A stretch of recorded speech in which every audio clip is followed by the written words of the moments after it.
Hello everyone and welcome to Studio One today. I'm Scott Seiler along with Jennifer Vandergaan, Jennifer Diedrich News, and Adam Brace Weather.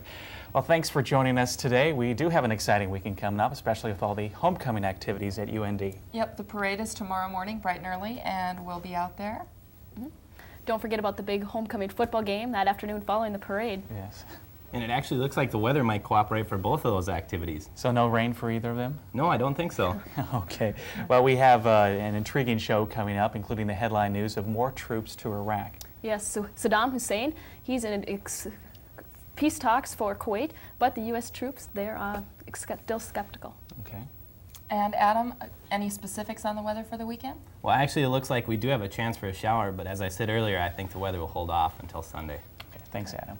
Straight ahead on Studio One today, a Bismarck, North Dakota native is the president of Coca-Cola Foods. Tim Haas will talk about his path to success.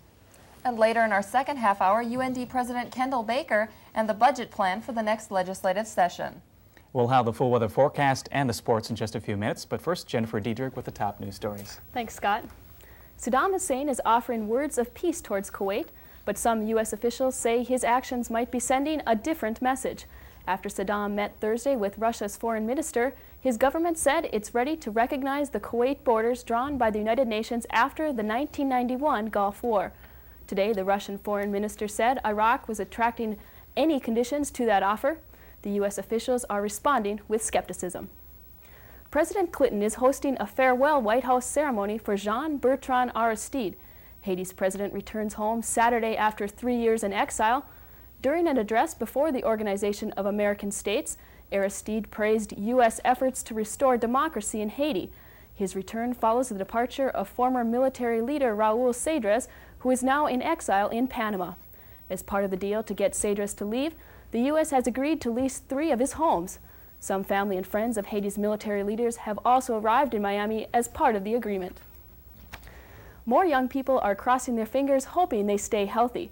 Nearly 30% of men and women between 18 and 29 are without health insurance. College students are the biggest group without coverage because they are independent of their parents' plan.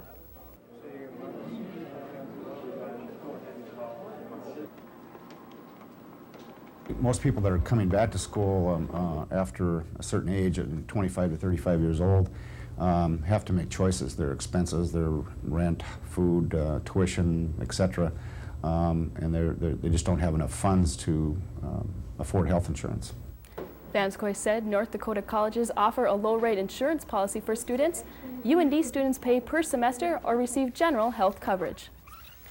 Today wraps up the last day of Coming Out Week. Coming Out Week is a national week designed for gays to come to terms with their lifestyles. Sam Tolles, president of the University Gay, Lesbian, Bisexual Community, says the week is a time to educate people about gay issues. Tolles also says the week is a good way of reaching out to the non-gay community. He says it lets people know that gay people can lead normal and successful lives too. A few highlights of the week included a question and answer period about gays and a gay and lesbian comedy night. Many of us enjoy hobbies that help escape our day-to-day routines. Reporter Cody Shemek shows us a helpful pastime that gets people talking throughout the world and even into space. John Engel is a ham. Highway 81 will turn into Washington. We thank you then, sir. We'll see you very shortly. As in ham radio operator. It's hobby radio. It's strictly non-profit hobby radio, where people buy their own equipment. Hams like Engel are federally licensed radio operators that provide vital community information, such as weather spotting. Barry Goldwater is a ham radio operator. Former President Reagan is a ham radio operator. Ham radio isn't all talk. Information is often relayed by computer, except letters travel on radio waves instead of by modem. Hams use their licensed hobby to meet people the world over. One of our messages here is from a lady in South Africa who is trying to talk to talk to North Dakota. Ham operators don't get to see each other very often, so at places like Hamfest, they get to see each other face to face and show off some of their equipment. Ron Odine, KB0 OBV. Hamfest is also a time for hobbyists to tell stories, like the time Dwayne Mashman contacted the Soviet spacecraft Mir by ham radio. They have so many people trying to contact them that it's so fast and furious. All he said basically was "Das Vidanya" and repeated your call. The reason for calling the operators hams is unknown, but the pastime itself holds a lot of significance for these helpful hobbyists. It's kind of like fishing. You never know exactly what you're going to get when you turn the radio on. This is Cody Shimmick for Studio One. Early warning reports of tornadoes, severe storms, and disasters are often relayed by authorities to ham radio operators. So it's just not a hobby for people anymore. Well, actually, the Russian cosmonauts in space, they learned about the collapse of the Soviet Union by U.S. ham radio operators. Wow, it's amazing that amateurs can communicate with people so far away. And now we've got a look with Adam at the weekend weather. Well, thank you, Jennifer. This weekend's weather looks like we're going to have a risk for a shower, but I think it'll hold off for tomorrow's parade and the big game tomorrow. Looking at the current conditions, currently in Grand Forks, we have clear skies with a temperature of 41 degrees. Winds from the south-southeast at 9 miles per hour, and the barometric pressure is steady. Temperatures around the region at this hour are generally in the 40s with a few upper 30s. It is 48 in Winnipeg, 43 in Minot, and 36 in Sioux Falls, South Dakota. On the national radar map, we find a low-pressure system off the Atlantic coast is pulling up warm, moist Atlantic Ocean air. It is dumping the moisture onto the land where Savannah, Georgia yesterday experienced 10 inches of rainfall, and they have much flooding problems. Out to our west, however, we find the remnants of Hurricane Rosa moving up into the southwestern plains. This will be teeming with a storm from the northwest and creating quite a winter storm for the mountain states. On the weather map for today, we find this storm just in the beginning stages of development. Now, this storm may pull in here for later on the weekend, and it may be something we want to keep an eye on. Tomorrow's map, we find this storm getting a little bit closer, giving us more wind and cloudy skies with the risk for a shower in the afternoon. On today's high temperature maps, we find readings generally to be in the 60s across much of the United States. 70s and 80s can be found to the south, with 50s out to the west, where it remains quite cool. Tonight's lows, 40s across much of the region, with 30s out to the west, and they will be pulling in here for later on in the weekend. 50s and 60s to our southeast, where it remains quite warm. Today's forecast, partly sunny with a high from 60 to 65. Winds from the southeast at 15 to 20 miles per hour. Tonight, much the same, partly cloudy with lows around 40 degrees and winds from the southeast. As we look at the extended outlook, we find temperatures to be warming throughout the period, but there is a chance for rain Sunday and Monday. So Jennifer and Scott, it looks like you might want to keep an umbrella handy. Well, thanks, Adam. I'll make sure I bring my umbrella for the parade tomorrow. You'll have to share with me because I don't have one of my own. Oh, it's flowered. Well, if it's raining heavy enough, then maybe I'll share. Okay, well, it's kind of a quiet week in sports. It's very slow, but we do have something to show today. With Major League Baseball canceling their season and the NHL continuing their stalemate, the NBA opened its much-anticipated preseason Thursday night. The New York Knicks and the Philadelphia 76ers tipping off the preseason from Charleston, South Carolina, where they don't have the new three-point line figured out yet. New York unveiling its two Rockies, Monty Williams and Charlie Ward. Ward taking it in himself as the Knicks went on to win it 112-83. The Knicks were involved in a trade before the game. They got Doug Christie from the Lakers in exchange for 2 second-round draft picks. Turning now into the NFL, the Browns beating the Oilers 11-8 at the Astrodome, improving to 5-1, while Houston stumbles to 1-5. It didn't look bad for Houston early on as Darrell Lewis comes up with the one-handed interception off of Vinny Testaverde. But Testaverde got revenge, hooking up here with Mark Carrier, who makes the good move for the touchdown. The Browns win it and are now a game and a half up on the Pittsburgh Steelers in the Central Division. Those are the highlights. Local sports still ahead on Studio One, but now your first look at the rest of the overnight scores.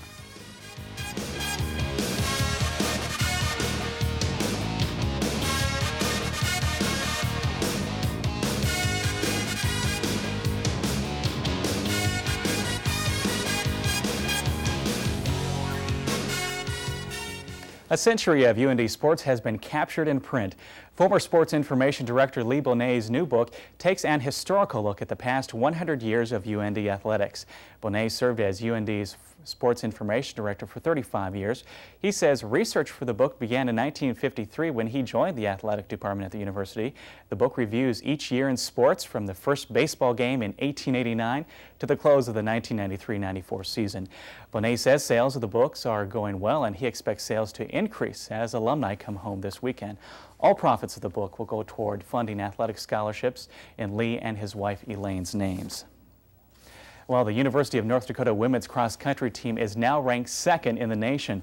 This comes after a first-place finish at the Minnesota Nike Invitational in Minneapolis. The team is focusing on the North Central Conference regional and national meets. Preparation involves training at Turtle River State Park once a week. The park's terrain is similar to the course the team will race on at the regional and national meets. Both will be held at Nebraska Kearney. Running on the hills and training on the hills, we're going to be a little better off than just running on the flat, because it's you gotta train on the same type of terrain that you are going to compete on. The women travel to Fargo this weekend to compete in the NDSU Invitational.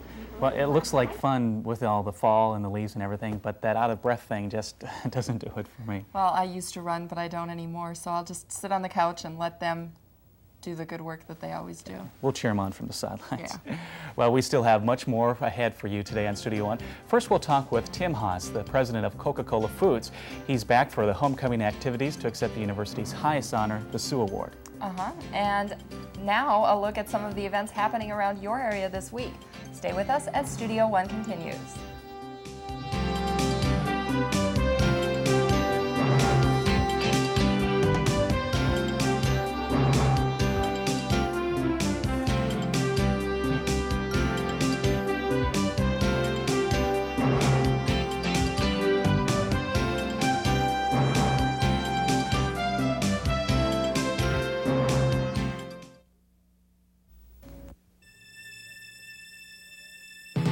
Insurance. Unfortunately, it costs. Fortunately, it pays. Voller Insurance. Grand Forks, Devil's Lake, Bismarck. Check out Community National Bank. They're very caring people there. They're concerned about you as an individual and your money. I've never had to stand in line. I've always been greeted with a smile. I also then share with my students some of the things that they are doing there to make it easier. Well, I don't know about those other banks, but I know that Community National Bank treats me well and will treat you well too.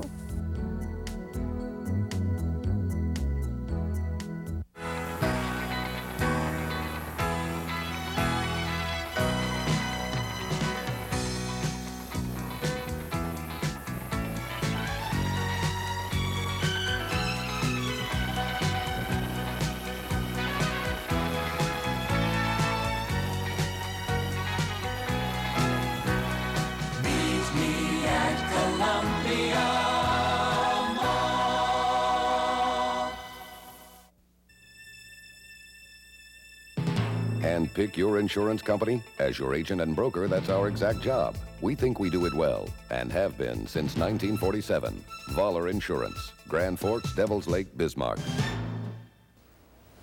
When many of us think of Coca-Cola, we simply think of the beverage, but there is another very important side to the company. Tim Haas is the president of Coca-Cola Foods, a division of Coca-Cola, which is the world's largest marketer of juices and juice drinks. Such products like Minute Maid, Hi-C, and Five Alive are marketed by the division and are a big part of the company's success.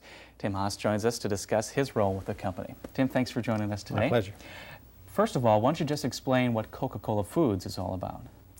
Sure. Coca-Cola Foods is a division of the Coca-Cola Company. We're a freestanding operating unit.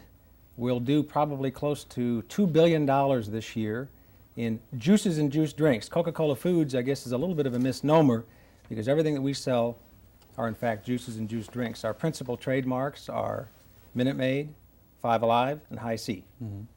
Is there a lot of growth in products like that? Well, I'll tell you, there are several consumer trends that are driving an opportunity in juices and juice drinks. Health, nutrition, convenience, and value, I think really do present a pretty big opportunity for people that sell juices and juice drinks.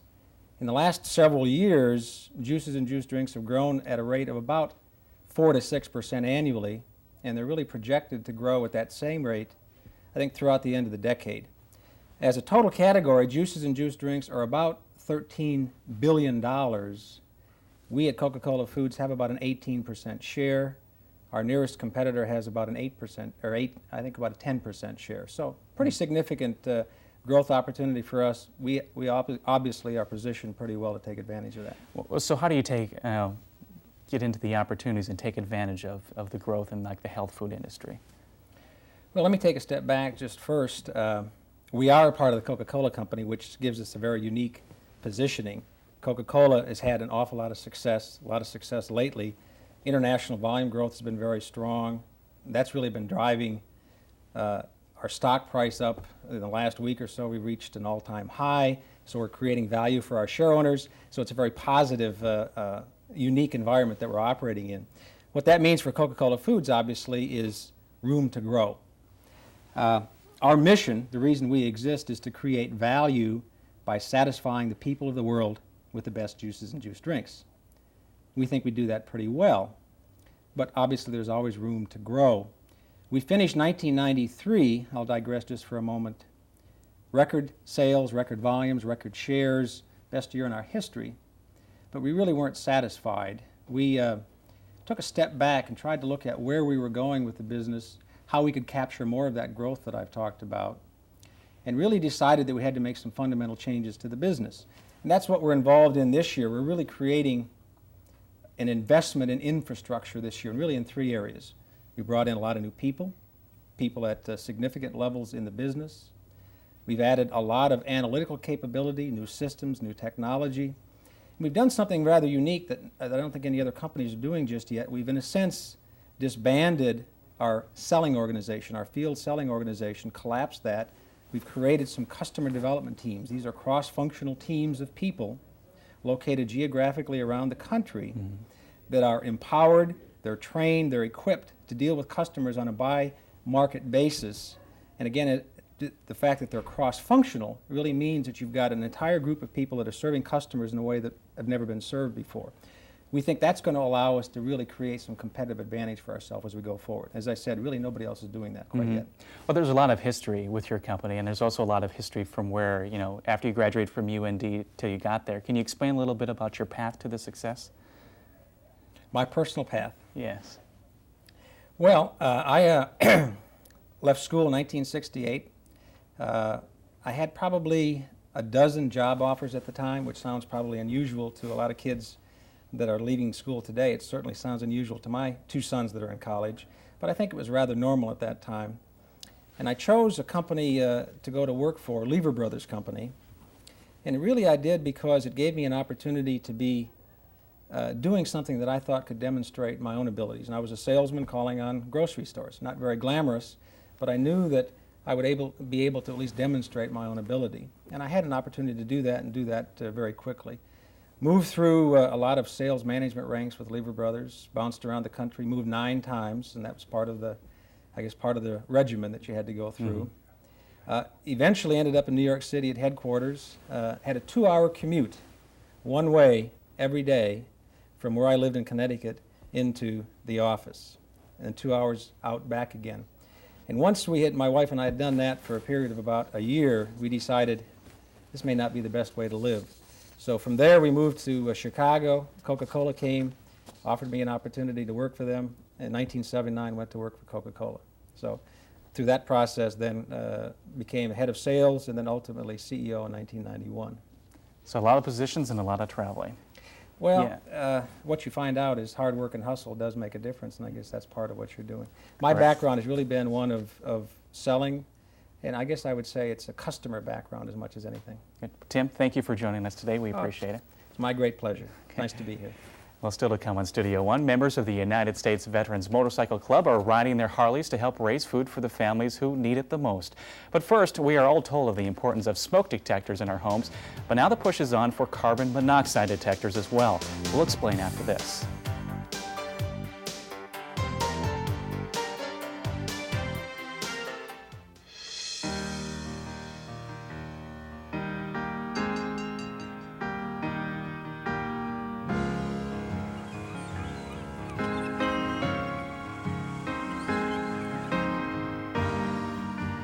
Great food can come from anywhere,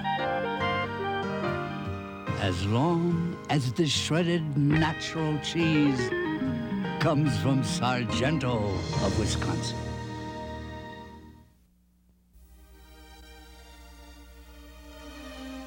Real people, real quality.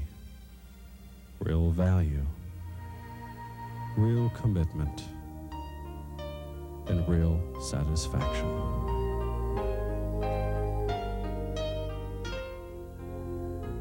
At Nissan of Grand Forks, quality is our commitment. Newman Outdoor Advertising, a sight for more eyes. Outdoor advertising, it's bigger than life. It gives you flexibility. Use it as a constant reminder. Use it to advertise your message or product. Outdoor advertising, it's big, it's bold. Get your message across. Outdoor advertising, it works. For more information, call Bill Kasager in Fargo or Grand Forks. The recent death of tennis star Vitas Gerulaitis from carbon monoxide poisoning is waking up Americans to a long-time danger. Gerulaitis died at the age of 40 from carbon monoxide, which leaked into the home he was sleeping in. Now, across the nation, more than 1,500 people die each year from accidental carbon monoxide poisoning, and another 10,000 are injured. Studio One's David Peterson tells us more on how to prevent a potentially fatal problem. Carbon monoxide can affect anyone. It can come from fuel-burning sources such as a furnace, fireplace, water or space heater, or a car left running in a garage. And in a power outage, people often turn to dangerous alternative sources of heat that could emit carbon monoxide. And that's exactly when a self-contained battery-operated detector, such as this one from First Alert, would take care of their protection. The power is out. It makes no difference. The battery is operating. The carbon monoxide can be very insidious in that it's a tissue poison. Actually, it invades the cells of the brain and the heart and causes its damage there, and indeed, that's what causes the fatality. Kendall says carbon monoxide suffocates you by bonding to your hemoglobin, replacing oxygen. You can't see it, smell it, or taste it, and early symptoms often resemble the flu. Everybody sometimes feels upset or tired or sluggish or weak if you had a hard day. But these are all symptoms of carbon monoxide poisoning, and so often these are ascribed to, well, it's just something going on, or I'm not feeling well, or maybe I've got a virus or a bug. That sound is what saved the lives of John and Judy Leslie when their furnace leaked deadly carbon monoxide. And the furnace was just spewing out carbon monoxide. So that detector saved us at least from illness, if not from death. The Leslies are just two of hundreds whose lives have been saved by early warnings from carbon monoxide detectors. If the alarm does go off, leave the house immediately and call for help in finding the problem. In 1993, the Grand Forks Fire Department received about 15 calls reporting carbon monoxide detection. Several were severe enough for the homes to be evacuated. Fire Marshal Jerry Vian says if there is a call to the department, a rescue squad is sent to the scene to verify a presence of carbon monoxide. The department has equipment which is often more accurate than most home detectors. We'll ask them to go out and we'll try to get somebody in to check the furnace or find out what the problem is, get a professional in there. We don't recommend that they go back in, especially if their detector has gone off. Vian says a major reason why Grand Forks area residents may experience problems with carbon monoxide is because of the region's cold winters. Therefore, homes are built differently. The houses nowadays are built tighter. Okay, we're getting the carbon dioxide buildup where before we had the air changeover. In other areas, the houses are starting to get older. Okay, and we're not finding that they're maybe not having their furnaces checked as often as they should. Another concern area homeowners should watch out for is snow and ice buildup around their homes' outside heating vents. The ice and snow may block the vent, causing carbon monoxide to be trapped in the house. And if they don't get that checked, and then they get the buildup, and then we've got some problems. As winter fast approaches, now is a perfect time for homeowners to check for any possible carbon monoxide trouble spots. Vian says most heating companies offer comprehensive carbon monoxide testing. So as you get new batteries for a smoke detector, you might want to consider putting in a carbon monoxide detector as well. David Peterson, Studio One. Fire department officials strongly advise residents to buy carbon monoxide detectors for their homes. They say most are available at retail stores for around $40. We'll be back with more on Studio One, including the volunteer work members of the United States Veterans Motorcycle Club are doing to assist people in the community.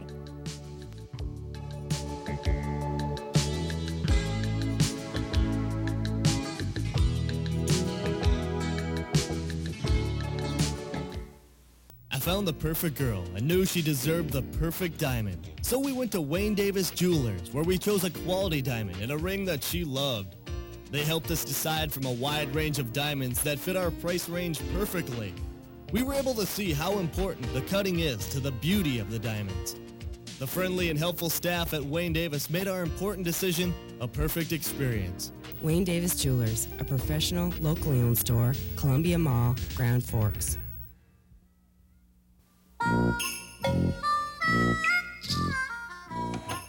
Hey, were you guys born in a house? Yeah. What have we got to graze on? Nothing. Please? Now, don't be making those big cow eyes at...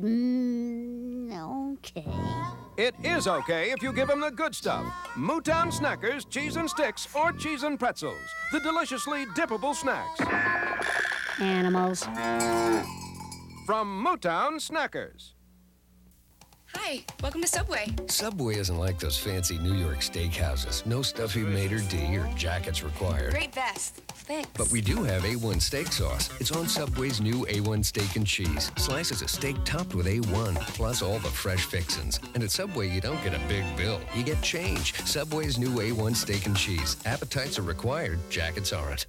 Make your own meal deal. Get a bag of chips and a medium drink for just $1 when you purchase a Sauber salad at Subway.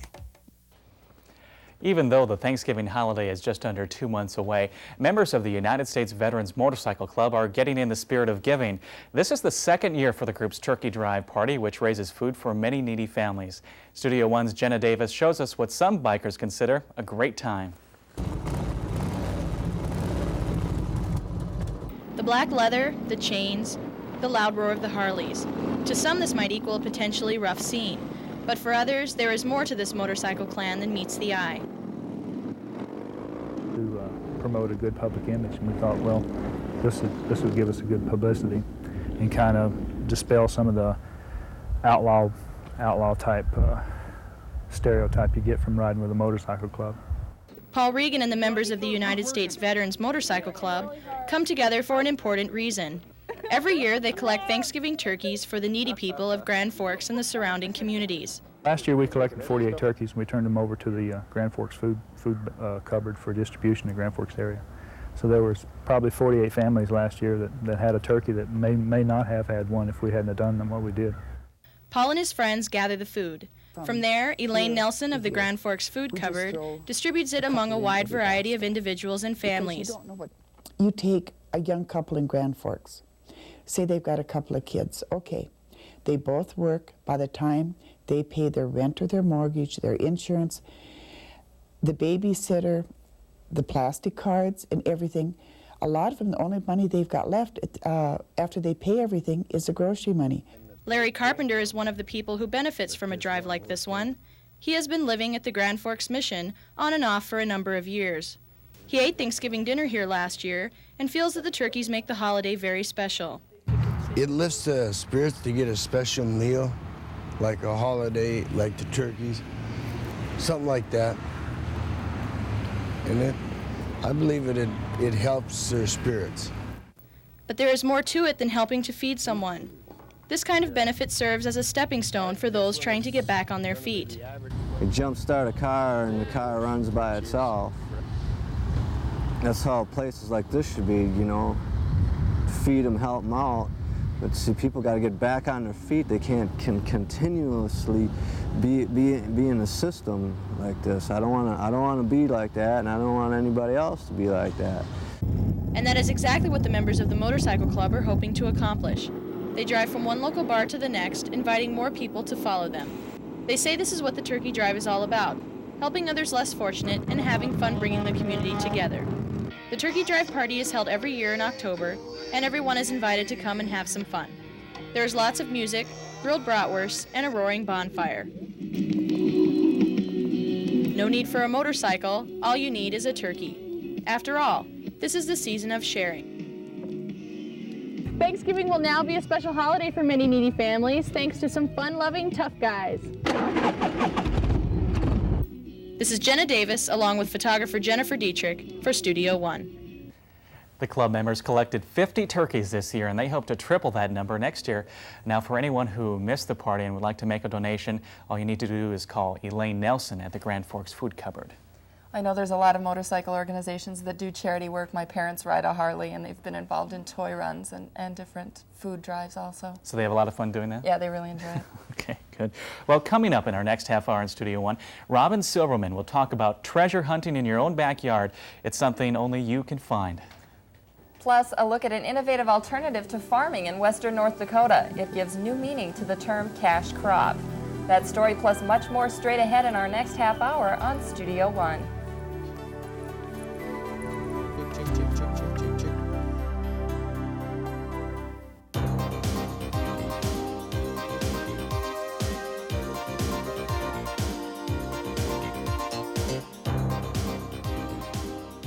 You're exposed to so many different ideas and projects. The engineering school here itself is set up so that the class size is reasonable and the professors are great. Our equipment we use is up to date and very new and very accurate. Part of the reason why I've gone into this program is because of the environmental aspects. With about 12,000 students, UND is the largest university in the Dakotas, Montana, and western Minnesota.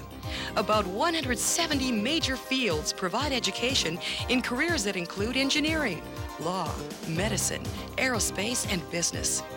Dedicated faculty, individual attention. Join us at the University of North Dakota.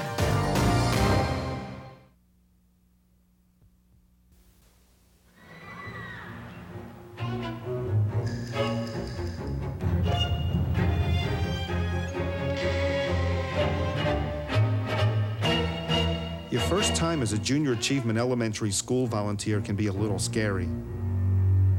Can you get kids that young to think about their futures? Call us about volunteering and you'll see. We'll supply you with training for this new program, and the kids will supply plenty of motivation.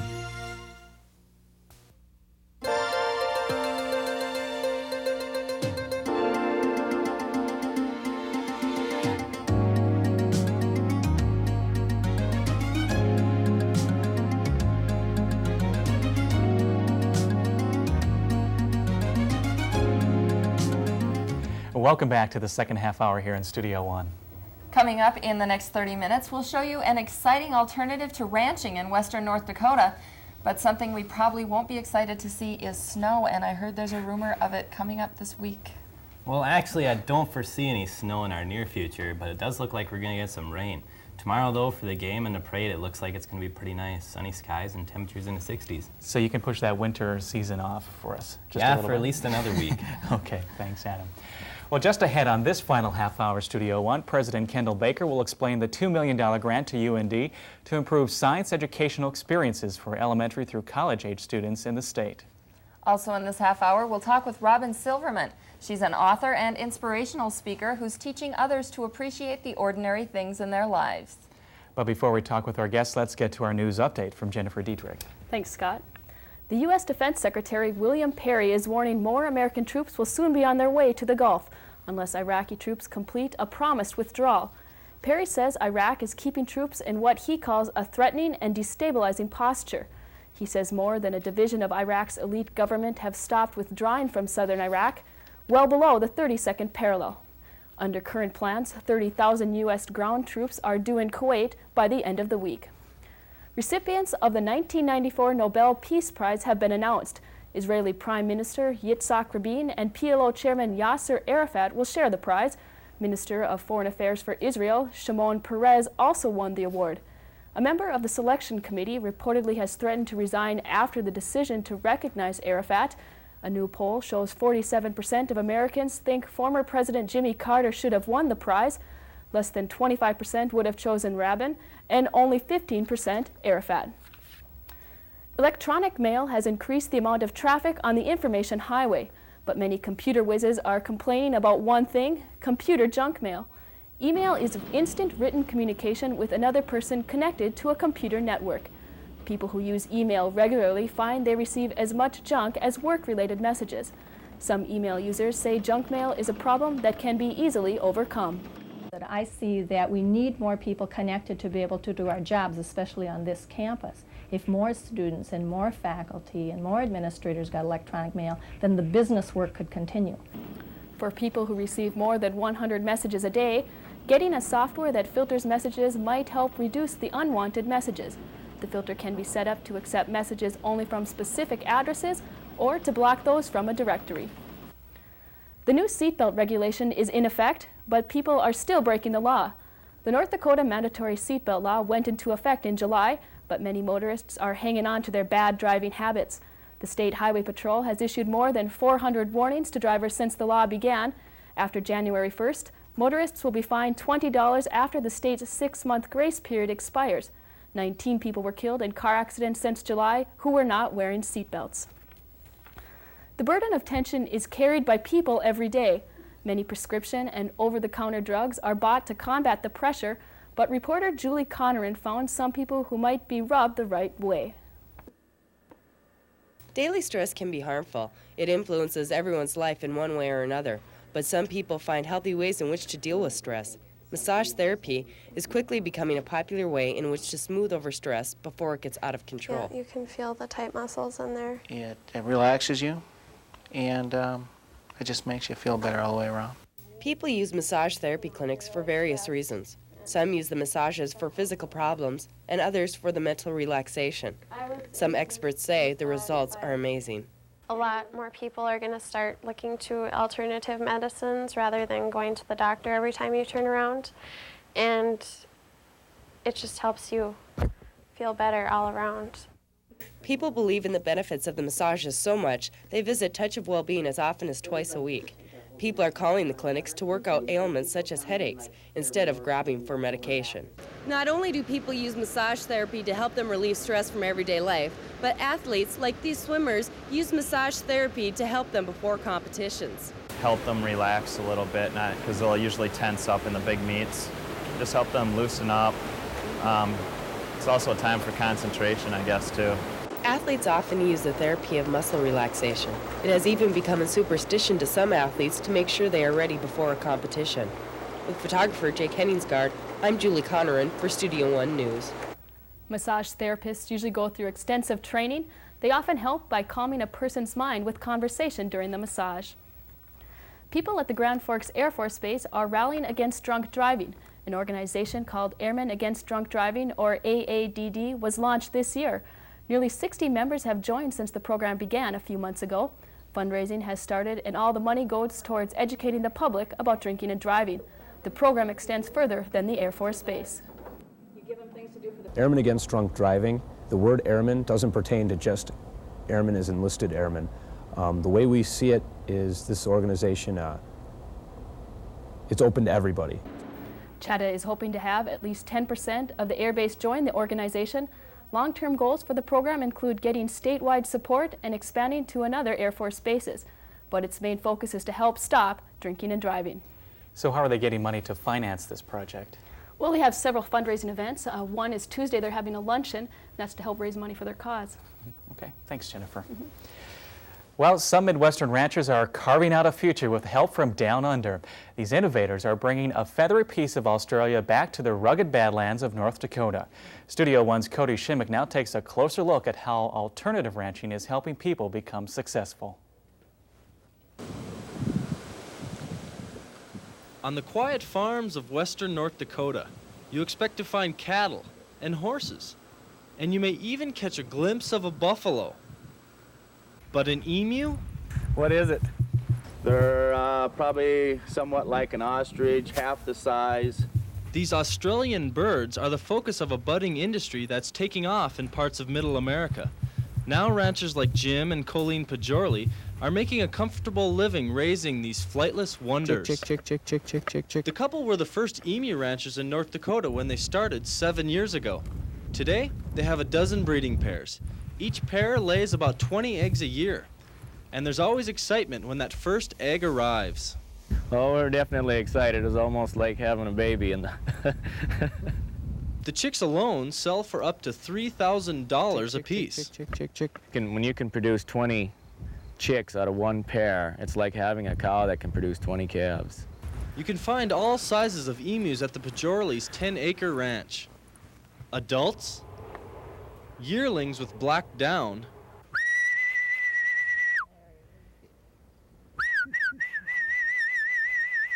and chicks with white stripes.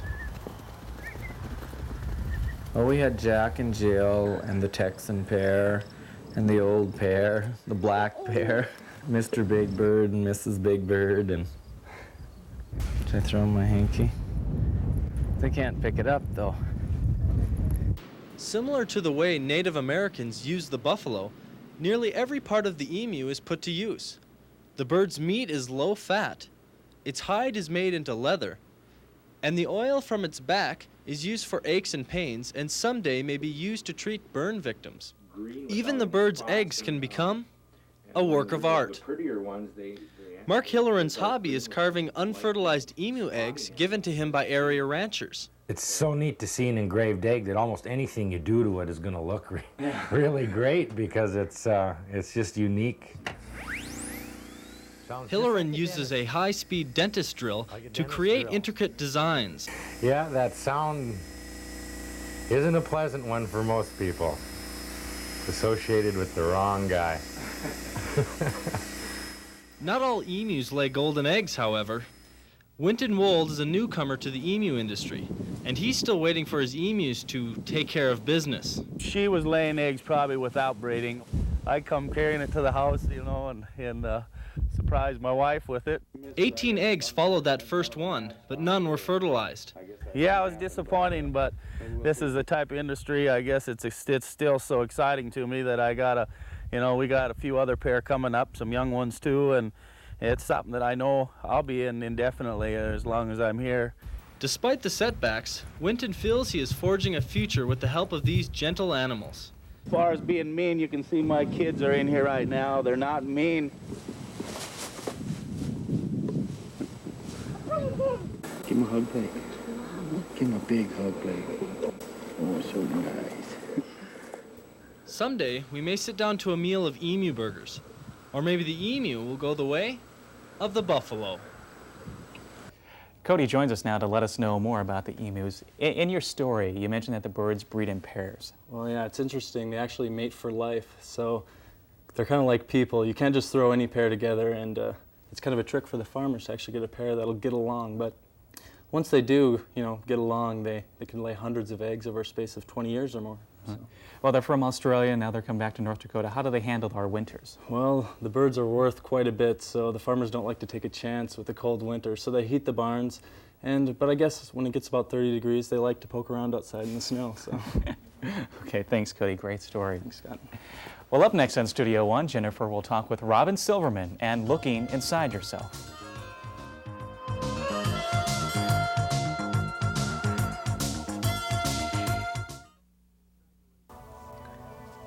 Graduation, college, it seems so far away. But with increasing costs of education, it's more important now than ever to get started early. I'm Tom Chider of the Investment Center, located at Community National Bank. I encourage you to come in. Together we'll set a goal that's comfortable for you. Because as a father myself, I know you want those dreams to come true when that special day arrives.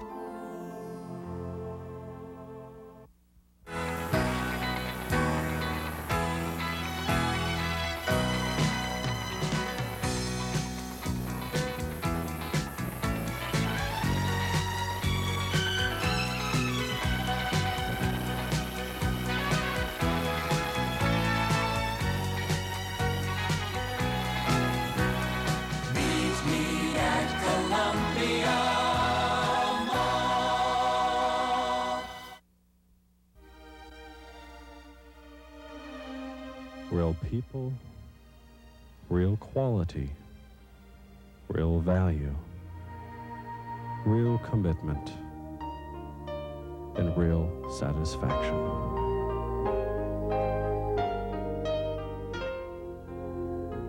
At Nissan of Grand Forks, quality is our commitment. Sometimes it's hard to look beyond the burdens of everyday life and appreciate the good things you have. With the stress of jobs, family, and school, we often overlook life's simple pleasures. Today, Robin Silverman joins us to talk about Love from Home. It's a series of workshops she teaches to help people recognize the treasures in their lives. We thank you for joining us today, Robin. Thanks for having me. Could you tell me, how did Love from Home start? The idea came from one of the readers of my column in the Grand Forks Herald. I went around looking for the good in people, and she said to me one day, you seem to find so much good in life. And I said, it all depends upon what you look at. And she said, I wish I could do that. And I thought, I can teach that. So that's how the workshop started. I do a lot of public teaching. So what I did was I pulled together some thoughts on creativity, writer's awareness, a little bit of spirituality, and mixed them all up in a soup and put them together as Love from Home. Okay. Love from Home sessions include some specific topics. And can you talk a little bit about how each one of these things is accomplished? We've got a graphic. Yeah, getting the most out of any moment. First of all, I want to say that I don't do this for people. I just show people how to find it within themselves. Getting the most out of every moment is a sensual exercise where we attach awareness to our five senses: sight, sound, taste, touch, hearing, okay? Discovering what gives you the most pleasure in life, that's actually counting your blessings. Good old counting your blessings, just like your mother used to tell you to do. Appreciating the abundance in your life right now. What we do is we go a little deeper into those blessings and talk about other parts of your personal story, experiences, special moments, things that make life feel good to you. Okay. Love from Home isn't a religious program, but it does contain a lot of spirituality. Can you talk a little bit about why that's important? It's very important because I think we deny it in ourselves most of the time. There was a wonderful story I just recently heard from a voice teacher, and the pupil said, I have no right to enjoy this voice. You know, she just couldn't quite project. And he said, how dare you deny God, in a sense, the joy of your full expression. And so spirituality, this is not a religious course, and it doesn't adhere to any kind of a religious philosophy. But on the other hand, when you connect to the idea of source or spirit, it enables you to be freer and just more creative, more loving, more outgoing, because you wouldn't do it for yourself, but you might do it for God. That's how it comes in. Okay. You wrote the ABCs of Love from Home, that's right. And there are some words within that I found really interesting. One of them was holiness. Mm-hmm. Holiness, I mean, you certainly can spell it H-O-L-I-N-E-S-S, which is that light, that spirit come alive, okay? But then there's also W-H-O-L-E, you know, W-H-O-L-E-Y-ness, okay? Which is the sense of feeling connected, very full, very satisfied. So that word means both of those things. Okay. And the D word was daydream. I love daydreaming. The reason daydreaming is so important is that night dreams sometimes scare people, or they're so confusing that we can't understand them. But a daydream is something that you can just create and enjoy as you go along. Okay. And journal. Journaling is important because, again, we all have life stories. Some people aren't writers and don't want to keep an actual written journal, but you can do it with oral histories by sitting down at the dinner table and talking to your family. You also can use a tape recorder, or you can just use your own thoughts sitting at a window. We don't pause enough in our own lives to really enjoy the life that we have. Okay. And the last one that I have down is the S, souvenirs. Oh, I love souvenirs. When you first start dating someone, you know how you sort of collect little pieces of your moments together and you store them in shoeboxes and things. If you spent a little time today picking up things that give you pleasure, even if it's a special leaf that you find on the street, or a drawing from a child, or just even a little memo at work, something that works for you, something that sparked an idea or touched your heart in some way, you'd have a whole little treasure chest filled with souvenirs after about a week or a month of living. And what makes you look at life differently than anybody else? I'm lucky. No, I don't think there's any different. I don't think I do. I think that I was given the ability to speak and write and teach, and I'm just trying to use that to show other people how to do it for themselves. I don't think I'm any different than anybody. Okay. Well, thanks very much for joining us, Robin. Yes, thanks. Up next on Studio One, Scott will be back, and we'll talk with President Kendall Baker. And we're done. I know. That went really well. Thank you.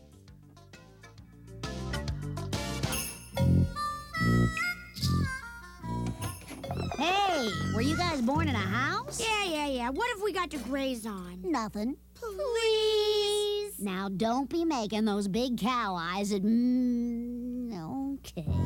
It is okay if you give them the good stuff. Mootown Snackers, cheese and sticks, or cheese and pretzels. The deliciously dippable snacks. Animals. From Mootown Snackers.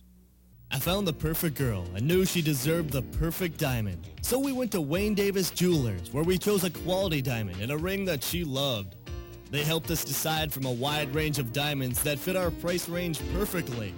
We were able to see how important the cutting is to the beauty of the diamonds. The friendly and helpful staff at Wayne Davis made our important decision a perfect experience. Wayne Davis Jewelers, a professional, locally owned store, Columbia Mall, Grand Forks. Newman Outdoor Advertising, a sight for more eyes. Outdoor advertising, it's bigger than life. It gives you flexibility. Use it as a constant reminder. Use it to advertise your message or product. Outdoor advertising, it's big, it's bold. Get your message across. Outdoor advertising, it works. For more information, call Bill Kasager in Fargo or Grand Forks. Once again, North Dakota's universities and colleges are looking for ways to make budget without eliminating quality to the students' education. UND President Kendall Baker today gives us his ideas on this matter, plus sheds some light on the Howard Hughes Medical Institute grants. President Baker, thanks for joining us today. Pleasure to be here, Scott. Good morning. Let's talk about the budget and the board's needs-based budget compared to Governor Schaefer's 5% reduction. Well, our board has indicated that we have real needs in the university system, and as a consequence has proposed a budget that represents a modest increase for us. Now, this is not a budget that is going to address all of the needs that we have at UND or in the rest of the university system, but the board believes that this is a legitimate statement of some of the kinds of needs that we have got right now. And this budget is in contrast to what the governor was calling for in terms of a 5% reduction, but we also have indicated to OMB, which is the organization in Bismarck that is responsible for putting the governor's budget together, we've indicated to them what the 5% impact would be on the university and so on. So we're trying to cooperate at the same time making the point that we think is important about what our real needs are. Mm-hmm. Do you think there'll be any compromise between the two? Well, I've been impressed in the time that I've been in North Dakota that folks are very interested and very willing to talk to one another and to try to explore alternatives and explore ways in which we can achieve common goals. So really, I'm quite optimistic about all of this. Okay. Recently, the university received a $2 million grant from the Howard Hughes Medical Institute for promoting science education for elementary students all the way up through college students. What type of implementation will be involved with this? Well, this is really a tremendously exciting opportunity because this grant from the Howard Hughes people is a multi-level, multi-institutional kind of grant. We're going to be involved in it. The Center for Teaching and Learning within the university is going to be involved in it. The tribal colleges at the reservations are going to be involved in it. The school systems on the reservations are going to be involved in it. So there are a whole lot of different groups that are involved in it and that are working together to try to promote science education on the reservations and in the public schools there. And so it's really an exciting program. It focuses on a tremendously important issue, science and mathematics education in our school systems, and it's doing it in a collaborative way so that all of the folks that can make a contribution are working together, and I think that's really exciting. And hopefully that'll give students in North Dakota an edge over other students in other states? Well, we certainly do hope so. We're very, very proud of our North Dakota students at this point in time. As you probably know, Scott, they score very, very well on math and science tests, and we're just expecting to build on that foundation with this program. Well, later in just a few weeks, the Rural Technology Center groundbreaking ceremonies will be held for that. How will you use technology in the future for the university? Oh, technology is really at the base of the future of the university. There are so many different things that are happening around us that are technologically facilitated, and we as a university are going to have to address that and address the implications of all of that for education. We need to understand how we can use technology to educate our students. We need to understand the implications of that, the impact of that. What does it do? How does it transform the learning environment for our students? There are lots of research opportunities as well as lots of implementation opportunities for technology in higher ed, and we're really excited about it. That's the future, but it's also the challenge of the future, the excitement of the future. Okay. This is a big weekend for the university, homecoming and everything. Share some of your plans with us. Oh, I'm just kind of going from one place to the next, Scott. It is. It's an exciting time, and you know, homecoming at the University of North Dakota is unlike homecoming anywhere else. It's certainly unlike homecoming any place else that I've been, and it's a lot of fun. We've got lots and lots of activities going on.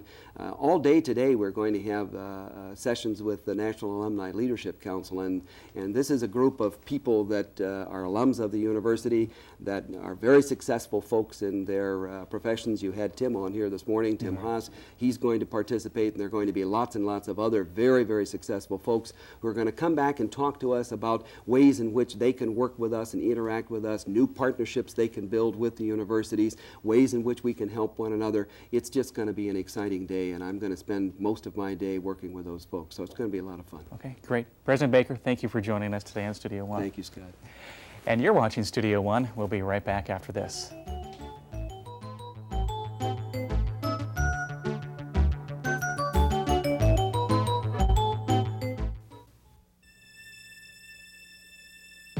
The right combination of protection, value, response, and service. That's our philosophy, and it has been since 1947. Voller Insurance, Grand Forks, Devils Lake, Bismarck.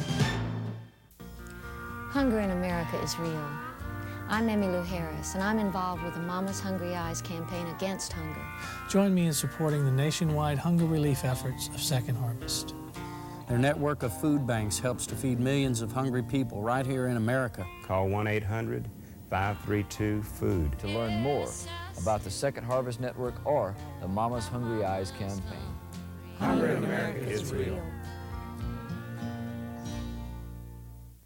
Hi, welcome to Subway. Subway isn't like those fancy New York steakhouses. No stuffy maitre d' or jackets required. Great vest. Thanks. But we do have A1 steak sauce. It's on Subway's new A1 steak and cheese. Slices of steak topped with A1, plus all the fresh fixins. And at Subway, you don't get a big bill. You get change. Subway's new A1 steak and cheese. Appetites are required, jackets aren't.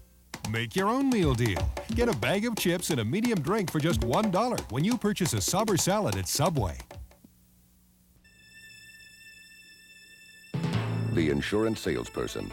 They've never been the most popular people in town until you need them.